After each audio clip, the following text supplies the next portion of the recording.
কেমনে হয় আমি নিজেও জানি না। বাহ, তুমি তো এলাকার খুব সম্মানিত ব্যক্তি, তা তোমার তো আর চাকরি করা লাগে না। ঠিক স্যার, ঠিক ঠিক। কি যে বলেন স্যার, চাকরি তো চাকরি, আর আমার পকেট খরচ দিয়ে এমন কি বা হয়? আচ্ছা, তুমি কি ম্যারিড? জি স্যার। তুমি কি ম্যারিড? হ্যাঁ, ভালো ভালো। স্যার চাকরি বাকরি নাই, এলাকায় রাউন্ড মেরে খাই, আমার মাইয়ে কে দেবে? অন্তত স্যার বিয়েটা করার জন্য হইলেও চাকরিটা আমার দরকার। তোমরা তো ব্যাংকে চাকরি করতে আইছো না? ধরো তোমার এলাকায় কোনো একটা প্রভাবশালী ব্যক্তি ব্যাংকের টাকা মাইরে খাইলো, তোমার কারণ করণীয় কি? আসলে তো বিষয়টা চিন্তা। अच्छा স্যার, যে টাকাটা খাইবে তার আশেপাশে যত সম্মানিত ব্যক্তিগণ আছে তাদেরকে জানাবো। তাও যদি না হয় স্যার, তাহলে আমি আইনে আশ্রয় নেব। তুমি কি করবা? আর ও তো নিজেই খাবে।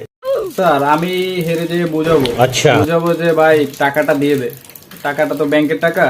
समझ गया যদি তারপরও না বুঝে তাহলে আইনের আওতায় গিয়ে তো কোনো লাভ হবে না, অহন তো আর দেশে আইন নেই। ठीक है আর তারপরও যদি না মানে, এরপর ওরে এমন মায়ের দেব, তার আসলে স্যার মায়ের উপর কোনো ওষুধ নাই, মায়ের রে ভয় পায় শয়তানও।